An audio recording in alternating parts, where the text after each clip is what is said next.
Today we are going to explore a splendid and influential painting, this portrait of Susanna Lunden, that Rubens painted probably around 1622 or not long after. We'll find out why it is called the Chapeau de Paille, which is French for straw hat, even though her hat is clearly not made of straw.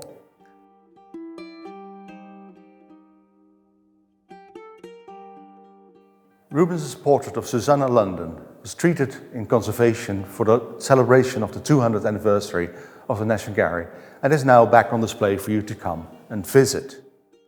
The painting is part of the National Gallery's large collection of Rubens paintings, and while it may not be his largest or most dramatic work here, it has captivated audiences and inspired artists for centuries. The sitter's elegant pose has rippled through art history, showing up in later portraits of powerful women. Rubens is best known as a painter of grand mythological scenes and dynamic altarpieces, but he also painted many portraits. He occasionally complained that portraits kept him from devoting time to the more lofty pursuit of painting dramatic narrative works. But such reservations did not stop him from being one of the best portrait painters in the history of art. In this particular portrait, he turns inward, as it were. The painting is restrained and intimate. We almost certainly meet here Susanna Lunden, a member of the Flemish family. The sitter's maiden name was Susanna Flemish, and she was therefore Rubens' future sister-in-law, because in 1630 Rubens would marry her sister, Helene Flemish. Susanna is shown in a half-length pose, turning slightly and catching the light and meeting our gaze with striking directness. She has the faintest of smiles, and her expression is somewhat paradoxically both alert and relaxed. The painting's nickname, the Chapeau de Paille, which is, as I said, French for the straw hat, is rather confusing. As we can see, there is no straw that can be seen anywhere. Several theories have been put forward as to how the painting acquired this rather peculiar nickname.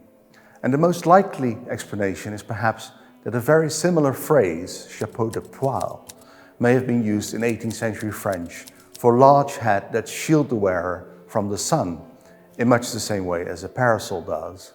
Be that as it may, the hat we see in the picture is likely to be a felt hat, and the nickname of Chapeau de Paille is one that, however, stuck. It is under that name that the painting is now universally known. It is thought to be a marriage portrait of Susanna Lunden, painted around the time of her marriage in 1622 to Arnold Lunden.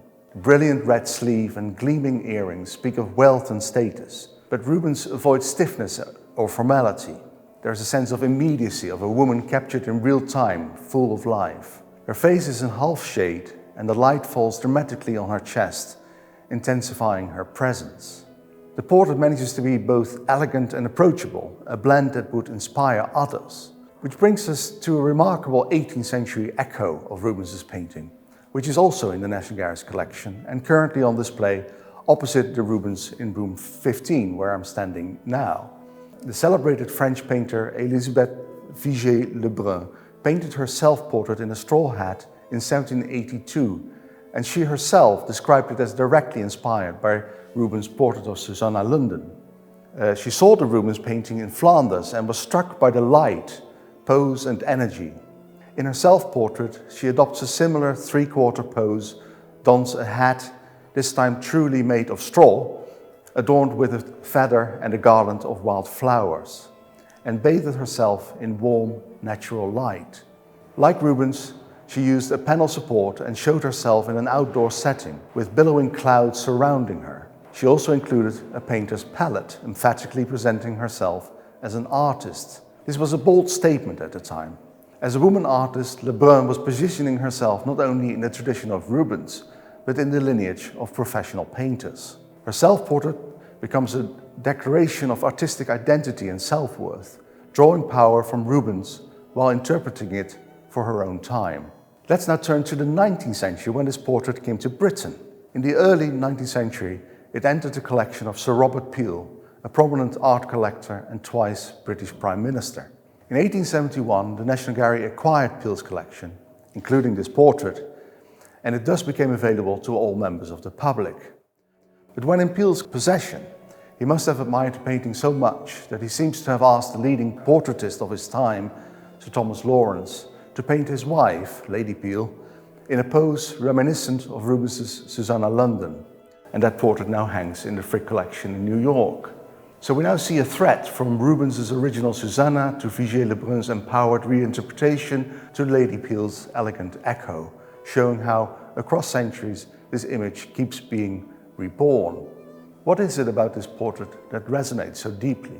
Perhaps it is the combination of vitality and poise, a woman captured in a moment of stillness, yet full of energy.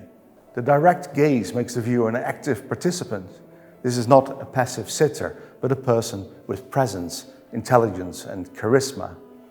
And as we have seen, that visual language was picked up by later artists and carried forward into portrayals of female strength, such as Vigée Lebrun's self-assertive masterpiece and the stately elegance of Lady Peel. Meanwhile, the Rubens still speaks to us today, as loudly as ever in its vitality and directness. I hope you will visit the gallery to see the works by Rubens and Vigée Lebrun conveniently hung in the same room, and see for yourself how a picture can echo across art history. If you're interested in learning more about art history, click here or here and subscribe to our channel. Thank you very much for watching, and we'll see you next time.